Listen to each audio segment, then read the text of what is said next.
Hello बच्चों, कैसे आप लोग। चलिए आज हम लोग फिर से शुरू करते हैं उसी कैपेसिटेंस का पार्ट 1 और पार्ट 2 हम लोग पढ़ चुके हैं। पार्ट 1 में हम लोग समझे थे कैपेसिटर क्या होती है, उसके अंदर कैपेसिटर के अंतर्गत हम लोग करते क्या हैं। दूसरे पार्ट में हम लोगों ने देखा कि आइसोलेटेड स्फीयर अगर हमारे पास है तो किसी आइसोलेटेड स्फीयर के अंदर कितना कैपेसिटर स्टोर हो सकती है या फिर कैपेसिटेंस का क्या फॉर्मूला हो सकती है एक आइसोलेटेड स्फीयर के लिए, वो हम लोगों ने देख रखा है पार्ट 2 में। अब हम लोग पार्ट 3 देखते हैं। इस पार्ट 3 में हम लोग ये देखेंगे कि कोई पैरेलल प्लेट कैसे बनती है और उस पैरेलल प्लेट के पास कैपेसिटर या फिर चार्ज को स्टोर करने की क्षमता कितनी होती है, उस पैरेलल प्लेट का कैपेसिटेंस किन किन चीज़ों पे डिपेंड करता है, और फिर छोटे मोटे जो न्यूमेरिकल होंगे उनको इस पार्ट के अंतर्गत हम लोग देखेंगे जो पैरेलल प्लेट पे डिपेंड होगा। सबसे पहले हम लोग देखेंगे कि पैरेलल प्लेट जनरली बनता कैसे है, उसको समझिए। उसका जो प्रिंसिपल है बनने का, उसको ज़रा गौर से देखिए कि होता क्या है। सबसे पहले हम आपको अगर कैपेसिटर के बारे में बताएं कि कैपेसिटर का काम क्या होता है। कैपेसिटर का काम होता है कि अधिक से अधिक चार्ज को स्टोर करना। एक छोटे से जगहों पे जब हम चार्ज को अधिक से अधिक स्टोर कर लेते हैं तो हम कहते हैं उसका पोटेंशियल रेज हो गई, और जब पोटेंशियल रेज हो जाता है तो हमें इंस्टेंट जो एनर्जी चाहिए वो आसानी से वो हमें दे देता है, तब हम कहते हैं कि वो कैपेसिटर का काम करता है।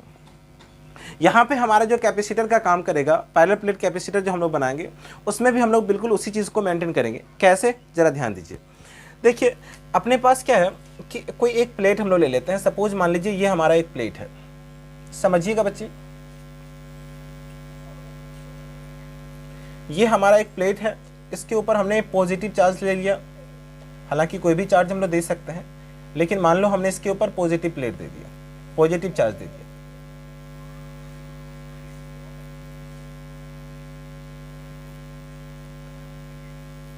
ये पॉजिटिव चार्ज हो गई। मान लो इसके ऊपर टोटल चार्ज जो हमने दिया है वो प्लस क्यू है, सही है।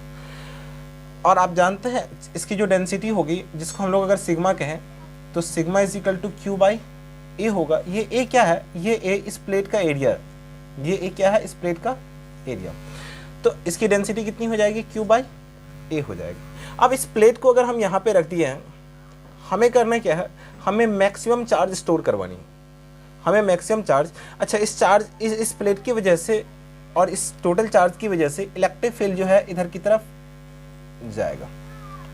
और आप जानते हैं किसी एक प्लेट के ऊपर जो इलेक्ट्रिक फील्ड होती है, ई का जो मान होता है वो हमारा सिग्मा बाई 2 एप्सिलॉन नॉट होती है, सिग्मा बाई 2 एप्सिलॉन नॉट होती है। ये हमारा किसी एक प्लेट की वजह से हम बात कर रहे हैं कि इलेक्ट्रिक फील्ड का वैल्यू ये होती है।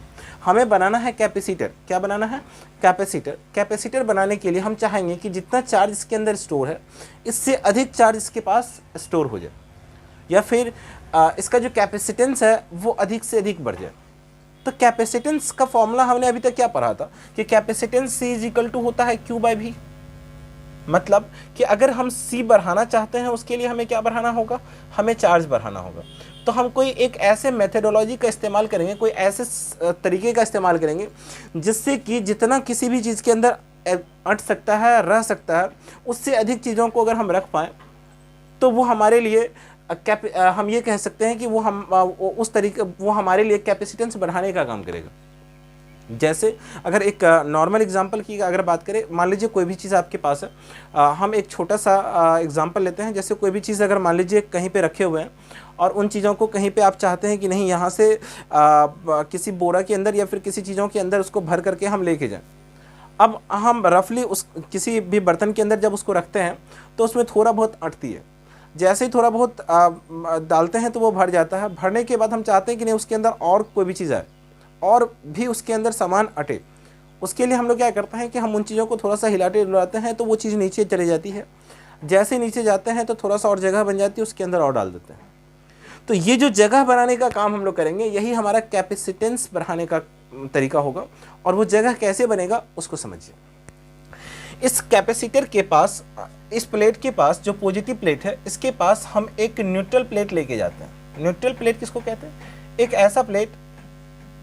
ऐसा प्लेट जिसके पास पॉजिटिव और नेगेटिव दोनों चार्ज है। जैसे हम इस प्लेट को इसके पास लेके जाएंगे, बॉडी इस पॉजिटिव वाले के पास लेके जाएंगे, तो पॉजिटिव वाला जो है ये सारे के सारे नेगेटिव वाले को अपनी ओर अट्रैक्ट कर लेगा। जैसे अट्रैक्ट करेगा तो इसके ऊपर क्या हो जाएगा, माइनस चार्ज। क्या हो जाएगा बारे, माइनस चार्ज, जैसे इसके ऊपर माइनस चार्ज होगा उतना ही नहीं, इसके अंदर जो पॉजिटिव चार्ज होगा वो सारा का सारा कहाँ पहुँच जाता है, दूसरे छोर पे। क्यों? क्योंकि ये प्लस वाला क्या करता है, पॉजिटिव वाले को रिपेल करेगा तो वो बाहर जाएगा, उस साइड जाएगा, और नेगेटिव वाले को अट्रैक्ट करेगा तो वो इस साइड आ जाएगा। उसके बाद हम लोग क्या करते हैं कि ये सारे के सारे जो जितने भी आप देख पा रहे हो नेगेटिव पॉजिटिव वाला, उनको हम लोग क्या करते हैं कि यहाँ पे अर्थ कर देते हैं। जैसे अर्थ करते हैं तो अर्थ का पोटेंशियल तो जीरो माना जाता है। ये सारा का सारा जो चार्ज है वो इसके अंदर पहुंच जाता है। किसके अंदर? अर्थ पहुंच जाता है। इसके ऊपर बचता क्या है? सिर्फ और सिर्फ नेगेटिव बचता है। क्या बचता है बारे? सिर्फ और सिर्फ नेगेटिव बचता है। इस तरीके से हम लोग क्या करते हैं कि कैपेसिटेंस बनाते हैं। जब हम नेगेटिव बचता है तो फायदा क्या होता है उसको भी देख लेते हैं। अगर मान लो यहाँ से आर डिस्टेंस पे हम पहले, अगर आर डिस्टेंस पे, ये हमारा आर डिस्टेंस है, आर डिस्टेंस पे अगर हमें पोटेंशियल पता करना होता, यहाँ से आर डिस्टेंस पे अगर हमें भी पता करना होता तो भी बराबर क्या होता है? भी बराबर डब्ल्यू बट्टे क्यू। भी बराबर डब्ल्यू बट्टे क्यू। उसके बाद भी बराबर डब्ल्यू बट्टे क्यू हो गया। या फिर भी बराबर एक और फॉर्मूला आप जानते हैं, भी बराबर होता है 1/4πε0 into q by r. Q by r. तो यहां से गौर से देखिए, ये तो कांस्टेंट है, चलिए इसको हम छोड़ देते हैं। तो भी बराबर हम डायरेक्टली लिख सकते हैं क्यू बाई आर। कांस्टेंट मान लीजिए के है अपना, तो भी इज इक्वल टू के इंटू क्यू बाई आर हो गया। यहां से ये तो इस प्लेट की वजह से यहाँ पे पोटेंशियल मिला। इस प्लेट पे चूंकि अब निगेटिव चार्ज बना तो ये हमारा चार्ज का मान माइनस क्यू होगा। इसकी वजह से जो यहाँ पे पोटेंशियल होगा, ये V1 है और ये V2 है, वो हमारा कितना होगा? माइनस ऑफ माइनस क्यू के क्यू डिवाइड बाई आर। ये डिस्टेंस ही मान लीजिए आर है तो आर हो जाएगा। तो V2 इतना हो गया और V1 इतना हो गया। तो इस पॉइंट पे अब हमारा नेट पोटेंशियल कितना मिलेगा? नेट पोटेंशियल मिलेगा K into q divide by r और minus of K into q divide by r. सही है। अगर ये वाला चार्ज आपका Q1 है और ये वाला चार्ज अगर Q2 है, यहाँ पे जो चार्ज है वो Q1 और यहाँ पे चार्ज कितना? Q2। तो इसका मतलब ये है कि जो V नेट था वो इस प्लेट की वजह से जो हमें पहले मिला था इस जगह पे पोटेंशियल, उसमें से ई प्लेट को लगाने से वो पोटेंशियल घट गया। मतलब ये कि नेट पोटेंशियल इस प्लेट के आ जाने से घट गया। और आप जानते हैं यहाँ पे कि पोटेंशियल घटाने से क्या घट जाती है? कैपेसिटेंस। और कैपेसिटेंस घटने का मतलब क्या है? सॉरी, पोटेंशियल घटाने से कैपेसिटेंस बढ़ जाएगा। और कैपेसिटेंस बढ़ने का मतलब क्या है? कि चार्ज को स्टोर करने की क्षमता बढ़ जाएगी। चार्ज को स्टोर करने की क्षमता बढ़ जाएगी। तो होता क्या है कि एक पॉजिटिव प्लेट के पास नेगेटिव प्लेट लाने से फायदा क्या हुआ? पोटेंशियल घट गया। पोटेंशियल घटा, कैपेसिटेंस बढ़ गया। कैपेसिटेंस बढ़ने का क्या मतलब हुआ? कि चार्ज को स्टोर करने की क्षमता बढ़ गई। इसीलिए हम कहते हैं कि ये जो सिस्टम होता है, इस मेथड से हम लोग क्या करते हैं कि जितना चार्ज किसी भी प्लेट के अंदर आ सकती है, उससे अधिक चार्ज को हम वहाँ पे जमा कर सकते हैं। और इसीलिए ये सिस्टम हमारा पैरेलल प्लेट कहलाता है। क्यों? क्योंकि प्लेट के पैरेलल में दूसरा प्लेट हम लोग को रखा गया। अब गौर से देखिए, तो पैरेलल प्लेट को लिखने का क्या तरीका होगा? जनरली कॉपी में जो हम लोग डिनोट करेंगे वो कैसे करेंगे? हम लोग करेंगे कि एक प्लेट लेंगे बोले, ये हमारा पॉजिटिव प्लेट हो गया। चलिए प्लेट की तरह बना देते हैं हम।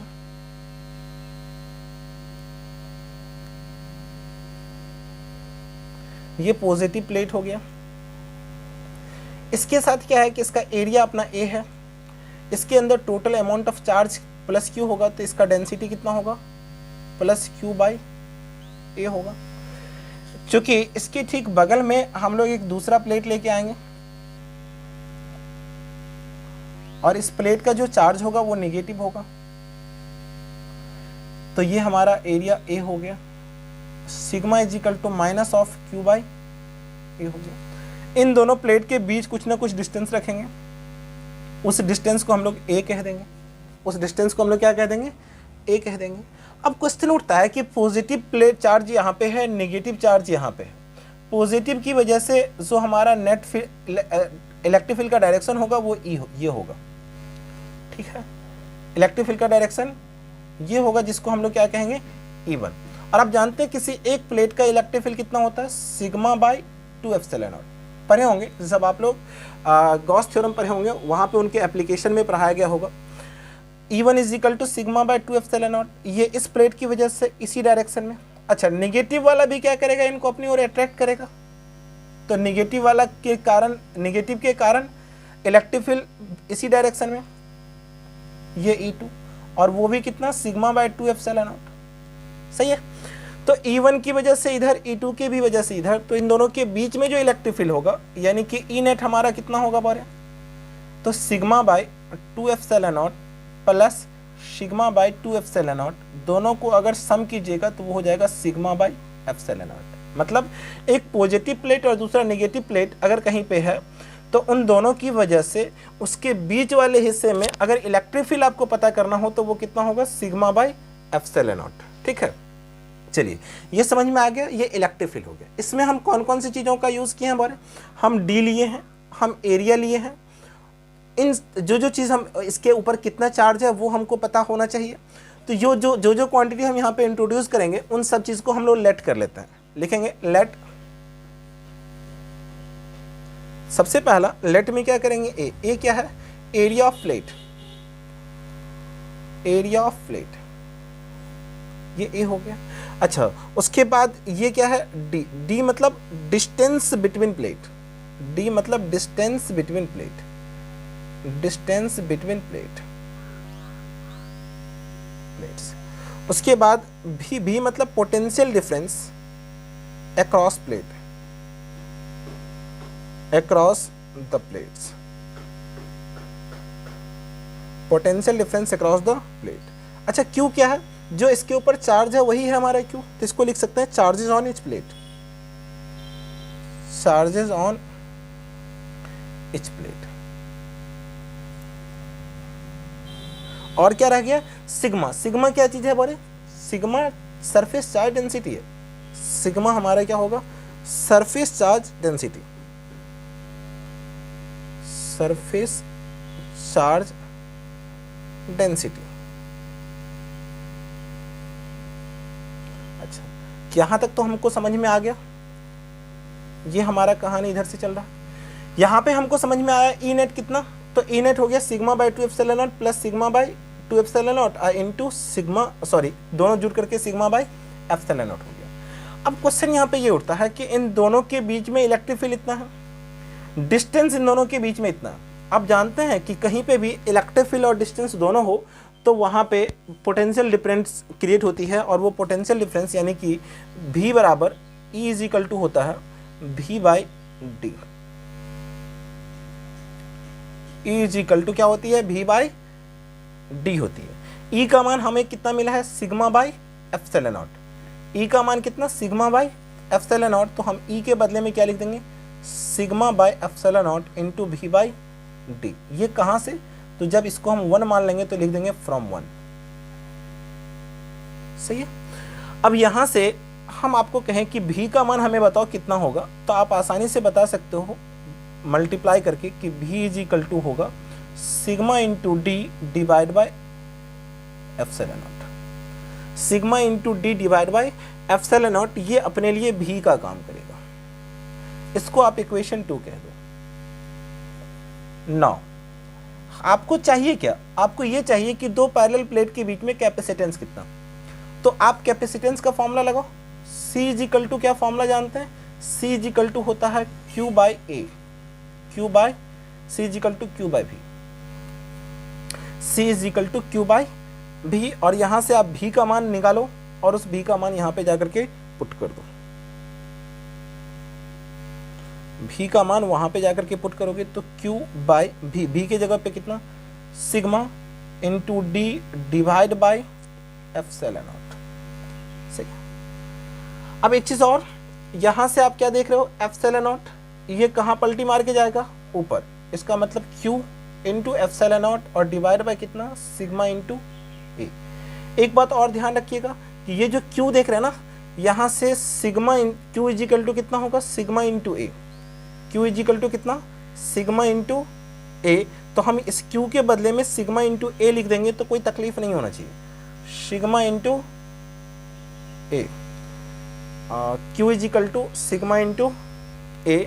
अच्छा, यहाँ से एक चीज़ और था कि सिग्मा इंटू डी था, तो आप सिग्मा इंटू डी कर दीजिए, सिग्मा से सिग्मा का कहानी खत्म हो जाएगा। अब ये कितना, A epsilon naught divide by D, ये हमारा किसका वैल्यू निकलेगा बॉरे, ये हमारा कैपेसिटेंस निकलेगा। उम्मीद है कि आपको समझ में आ रहा होगा। ये हमारा कैपेसिटेंस निकलेगा C is equal to A into sigma A into epsilon naught divide by D. ये जो था ये तब हम लोग निकाले थे जब इन दोनों के बीच में एयर था या फिर ये दोनों वैक्यूम में था, या तो ये दोनों एयर था या फिर ये दोनों वैक्यूम में था। उस स्थिति में C बराबर हमें मिला था A into epsilon naught divide by D. अगर इन दोनों के बीच में हम कोई मीडियम ला के रख दें, इन दोनों के बीच में अगर हम कोई मीडियम ला के रख दें, तब हमारा यही C होगा इन मीडियम जो C होगा हमारा वो होगा A into epsilon divide by D, A into epsilon divide by D. लेकिन ये कहाँ पे, ये होगा हमारा मीडियम में, ठीक है। C का मान एयर में हमारा कितना, C का मान एयर में हमारा A epsilon naught divide by D और मीडियम में हमारा A epsilon divide by D. ये हमारा हो गया। अब कभी कभी हम लोगों से क्या करता है कि रिलेटिव डेंसिटी के फॉर्म में, रिलेटिव डाइलेक्ट्रिक्स के फॉर्म में हमसे फॉर्मूला मांगता है। उस तरह की चीज़ों को हम लोग कैसे बताते हैं जरा ध्यान दो। ये हमारा V into sigma D by epsilon not, ठीक ना। C एयर में हमारा C का मान A epsilon naught divide by D और मीडियम में हमारे लिए C का मान A epsilon divide by D होगा, सही है। नाउ देयरफॉर कह सकते हैं, therefore C air by C medium is equal to कितना, C एयर का मतलब कितना A epsilon naught by D और मीडियम का मतलब कितना A epsilon by D. D से डी कट गया, एयर से एयर कट गया, एरिया से एरिया कट गया। ऐसे में C air by C medium is equal to होगा epsilon naught by epsilon, epsilon naught by epsilon. इनको थोड़ा सा पलटी मारो, जैसे ही पलटी मारोगे तो C medium by C epsilon, C air is equal to होगा एप्सिलॉन बाय एप्सिलॉन नॉट। जानते हैं एप्सिलॉन बाय एप्सिलॉन नॉट को हम लोग K कहते हैं, यानी कि डाइलेक्ट्रिक कांस्टेंट कहते हैं। तो C medium by C air is equal to K होगा। इस बात को अपना ध्यान में रखिएगा, सही है। एक बार फिर से समझिए कहानी क्या है। जब हम लोग पैरेलल प्लेट लेते हैं, उनमें से एक पॉजिटिव प्लेट होता है, दूसरा नेगेटिव प्लेट होता है। इन पॉजिटिव प्लेट का एरिया A, दूसरे का भी एरिया कितना लेंगे, A लेंगे। इनके बीच में का डिस्टेंस अगर हम लोग D लेते हैं तो उस स्थिति में इसके अंदर जो नेट इलेक्ट्रिक फील्ड होगा वो सिग्मा बाय एप्सिलॉन नॉट के बराबर होगी। लेकिन हम जानते हैं कि जब दो प्लेट के बीच में कुछ गैप होती है और उनके बीच में इलेक्ट्रिक फील्ड हो तो आसानी से क्या होगा, electric field V by D के फॉर्म में चला जाएगा। तो जैसे ही electric field V by D के फॉर्म में जाएगा तो E का वैल्यू हम यहाँ से निकालें, उसको यहाँ पे पुट कर देंगे तो हमें V का मान निकल जाएगा sigma D divide by epsilon not. इसको आप इक्वेशन 2 कह दो। नाउ अब आप गौर से देखो कि C बराबर हमको फॉर्मूला पहले से पता है Q बाई V होता है, तो Q V का मान यहाँ से मिला है, हम इसको रख देंगे, नीचे वाले को पलटेंगे, ऊपर जाएगा एप्सिलॉन नॉट। Q बराबर कितना, तो सिग्मा बराबर Q बाई A होता है, तो Q बराबर सिग्मा इंटू A होगा। आप पुट कर दो, सिग्मा से सिग्मा का कहानी खत्म। A epsilon naught divide by D, ये हमारा कैपेसिटेंस निकलेगा एयर में, कहाँ का, दो पैरेलल प्लेट के बीच का। जब यही इन्हीं दोनों के बीच में जब कोई मीडियम हम लोग ला देंगे तो मीडियम लाने से क्या होगा कि ये जो आप देख रहे हो कांस्टेंट, डाइलेक्ट्रिक कांस्टेंट, इनका वैल्यू चेंज हो जाएगा, मीडियम के लिए ये हो जाएगी। ऐसे में Cm is equal to A epsilon divide by D होगा। अब हमें कभी कभी कंपेयर करने के लिए कहता है कि एयर और मीडियम की कैपेसिटेंस में अगर आप कंपेयर करो तो फिर कैसे करोगे, उसका तरीका क्या है, उसका तरीका ये है C एयर और C मीडियम को हम लोग जैसे ही डिवाइड करेंगे तो ये हमारा बट्टा में चला जाएगा एप्सिलॉन नॉट बाय एप्सिलॉन। इनको फिर से पलटी मारेंगे, एप्सिलॉन बाय एप्सिलॉन नॉट होगा और इसका वैल्यू होता है कितना, K। इस K को क्या पढ़ते हैं, dielectric constant, dielectric constant, dielectric constant.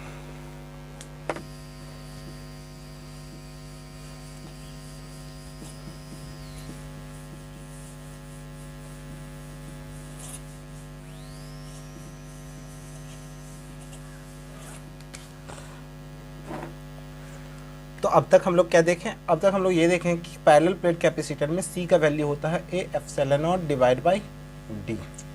A epsilon naught divide by D ये हमारा C का वैल्यू होता है। अगर इसको गौर से देखा जाए तो ये जो C है कैपेसिटेंस, जो पैरेलल प्लेट कैपेसिटेंस की अगर हम बात करें तो पैरेलल प्लेट कैपेसिटेंस में कैपेसिटेंस जो है ये दो चीज़ों पे डिपेंड हमको नज़र आ रहा है। सबसे पहला तो एरिया ऑफ प्लेट पे और दूसरा डिस्टेंस बिटवीन प्लेट पे। एरिया ऑफ प्लेट क्या कह रहा है, वो ये कह रहा है कि अगर किसी प्लेट की एरिया आप इंक्रीज़ करोगे तो 100% कैपेसिटेंस भी क्या होगी, इंक्रीज होगी। मतलब ये पहली बात कि जो पैरेलल प्लेट कैपेसिटर का जो कैपेसिटेंस है वो डायरेक्टली प्रोपोर्शनल होगा एरिया के। दूसरा, इनका जो डिस्टेंस आप देख पा रहे हो इनका ये इन्वर्सली प्रोपोर्शनल होगा। मतलब एरिया बढ़ाओगे कैपेसिटर बढ़ेगा, कैपेसिटेंस बढ़ेगी, डिस्टेंस बढ़ाओगे कैपेसिटेंस घटेगी। मतलब एरिया का डायरेक्टली प्रोपोर्शनल और डिस्टेंस का इन्वर्सली प्रोपोर्शनल। इस बात को हमेशा ध्यान रखिएगा, ठीक ना।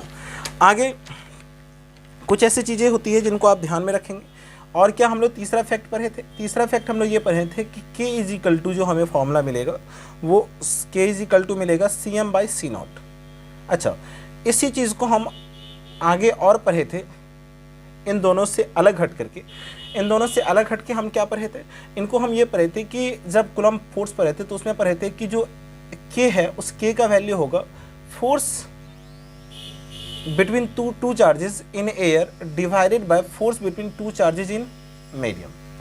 ये K का ही वैल्यू है और इसी को हम लोग epsilon divide by epsilon not भी कहते हैं। मतलब अगर आपको कैपेसिटेंस के बीच में कंपेयर करना हो तो ये फॉर्मूला, फोर्स के बीच में कंपेयर करना हो मीडियम और एयर का तो आपका ये लगेगा, और जब डायलैक्ट्रिक्स के बीच में आपको कंपेयर करना हो तो हम लोग ये फॉर्मूला लगाएंगे। मतलब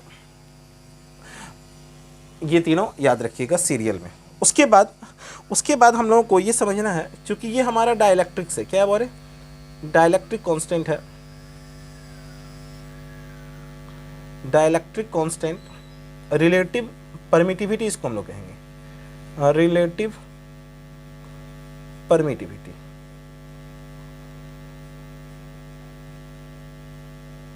रिलेटिव परमिटिविटी कहेंगे। ये रिलेटिव परमिटिविटी फोर्स के साथ ये होता है, इसके साथ ये होती है और फिर कैपेसिटेंस के साथ ये होती है, इनको याद रखिएगा। उसके बाद ये जो डायलैक्ट्रिक यानी कि रिलेटिव परमिटिविटी जो है ये किन किन चीज़ों पे डिपेंड करती है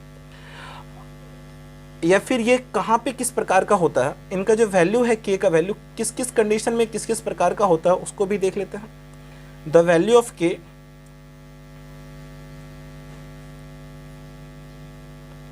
इन, सबसे पहला मेटल।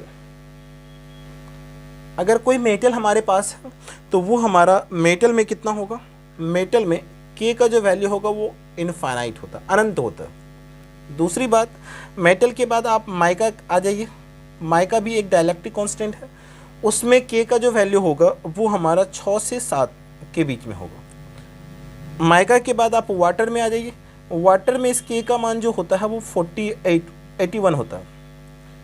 उसके बाद पेपर में आ जाइए, पेपर में डायलैक्ट्रिक कांस्टेंट यानी कि K का जो मान होता है वो 2 से 3 के बीच में वैरी करता है। अंबर में आइए, अंबर में K का मान आपका 2.8 निकलेगा। और ऐसे ही ट्रांसफार्मर जो आप लोग देखते हैं, इस ट्रांसफार्मर में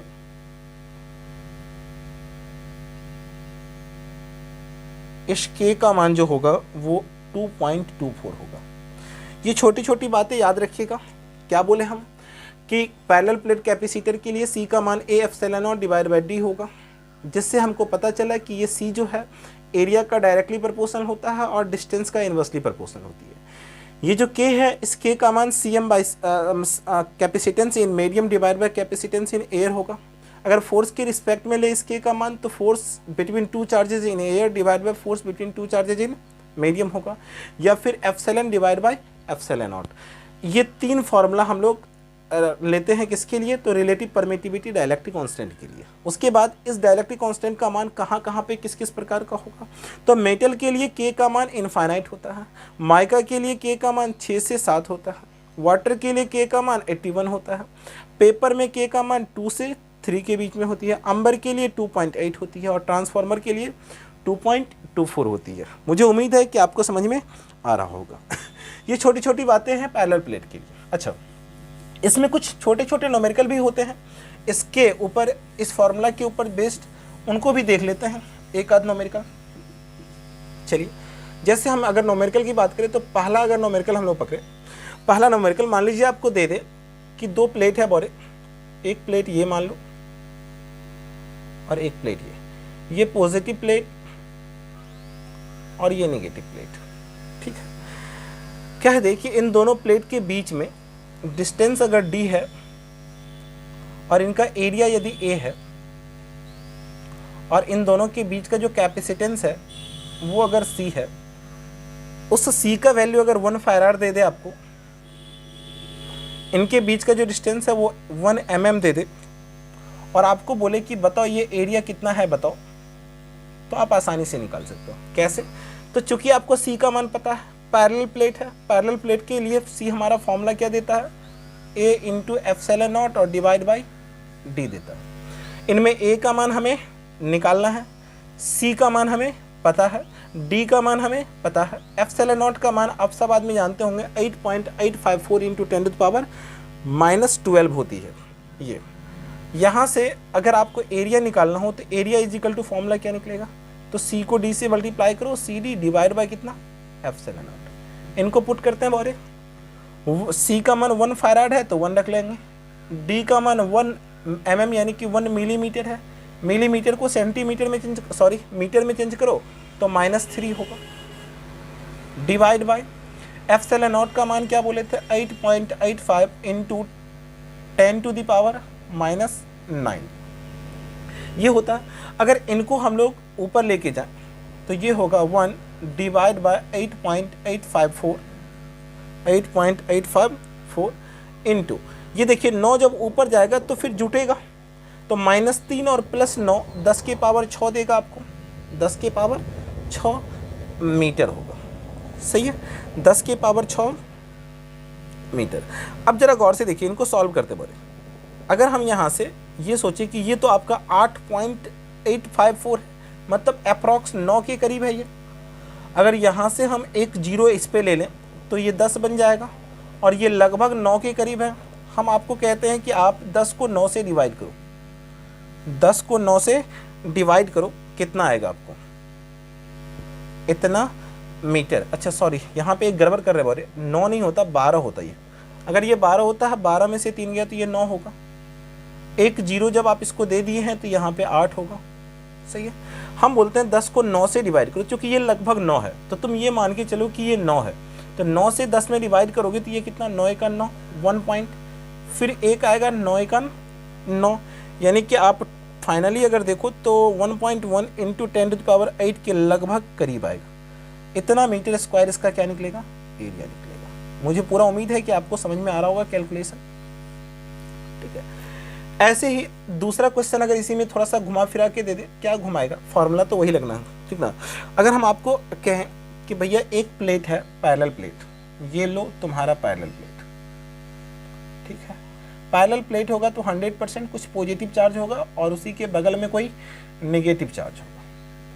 ठीक है, इनका एरिया A है, इनके बीच का डिस्टेंस मान लो D है। सही है, हम तुमको ये चीज़ कर रहे हैं।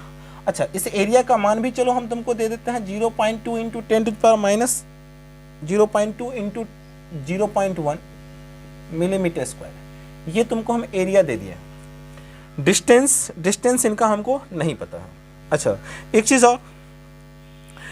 चीज़ और कि ये जो आप देख पा रहे हो पैरेलल प्लेट, इसका जो कैपेसिटेंस है ये मान लो Cp है। सही है, अब इनका कैपेसिटेंस जो है वो बगल में एक आपका एस्फेरिकल आइसोलेटेड एस्फेरिकल कंडक्टर जो है उनके कैपेसिटेंस के बराबर है, जिसकी त्रिज्या कितनी है, R है। ध्यान रखिए क्या बोले हम, इस दोनों प्लेट के बीच का जो इन दोनों प्लेट की का जो कैपेसिटेंस है उतना ही कैपेसिटेंस कह रहा है इस आइसोलेटेड एस्फेरिकल कंडक्टर का है। मतलब ये आइसोलेटेड स्फेरिकल कंडक्टर अगर CS है और ये अगर Cp है, इसका मतलब Cp बराबर हो जाए CS के। ये अगर प्रश्न आपसे कहे और आपसे पूछ दे कह दे कि Cp और Cs दोनों क्या है, बराबर है। Cs कहने का मतलब कैपेसिटेंस ऑफ स्फेरिकल कंडक्टर और Cp मतलब capacitance of parallel plate capacitor. अगर प्रश्न आपको कह दे कि ये दोनों अगर बराबर है तो हमें निकाल के बताओ कि D का मान कितना होगा, तो कैसे निकालेंगे? हमसे पूछेगा कि इस D का मान बताओ कितना होगा। आसान है बोरे, कैसे? तो आप जानते हैं कि Cp बराबर होता है A इंटू में epsilon naught divide by D। और अब पिछले वीडियो में हम लोग पढ़े थे कि जो हमारा ये होता है वो होता है 4 पाई एप्सिलॉन नॉट और इंटू में R के। ऐसे में एप्सिलॉन नॉट से एप्सिलॉन नॉट को हटाना आसान हो गया। एरिया देखिए, इनका एरिया कितना, प्रश्न से देखिए एरिया 0.2 इंटू 0.1 है, तो 0.2 इंटू 0.1 डिवाइड बाई D है तो आप D ले लो। 4 इंटू पाई का मान 22/7 होता है बोले, इंटू इनका जो रेडियस है, ये रेडियस 0.5 सेंटीमीटर दे देता है, 0.5 सेंटीमीटर, ठीक है। ये जो है अब आपसे कह रहे हैं 0.5 सेंटीमीटर में है, इसको आप मीटर में कन्वर्ट करो। मीटर में कैसे कन्वर्ट करोगे, तो 100 से डिवाइड कर दोगे तो 0.05 तो पहले से था ही, तो 0.005 हो जाएगा। अब ये किस में कन्वर्ट हो गया, मीटर में। अब देखिए कुछ कटेगा कुछ बचेगा, पॉइंट उड़ाओ, यहाँ से पॉइंट उड़ाओ तो 2 ठो जीरो मिलेगा मुझे, इसमें भी पॉइंट उड़ाओ तो आपको 3 ठो जीरो मिलेगा। 2 जीरो से 2 जीरो का सत्यानाश कर सकते हैं हम लोग। अब देखिए 5 दूनी में कितना 10, 2 दूनी में कितना 4, इस 2 से इस 2 का सत्यानाश किया जा सकता है।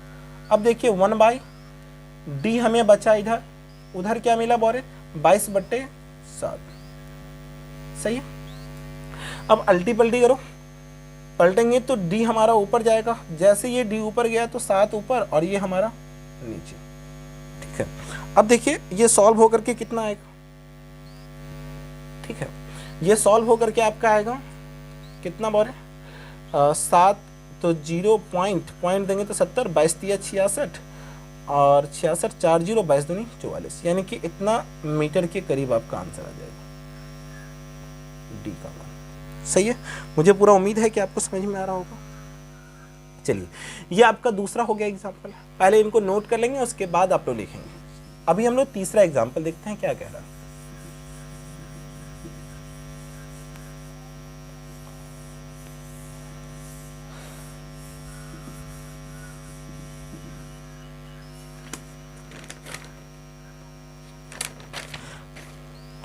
चलिए एक और एग्जाम्पल लेते हैं, एग्जाम्पल नंबर 3। वो एग्जाम्पल नंबर 3 क्या कह रहा है, वो ये कह रहा है कि अगर आपको हम 2 प्लेट दें, पैरेलल प्लेट, एक पॉजिटिव वाला और दूसरा नेगेटिव वाला, सही है, इनके बीच का हम अगर आपको डिस्टेंस दे दें 2 mm,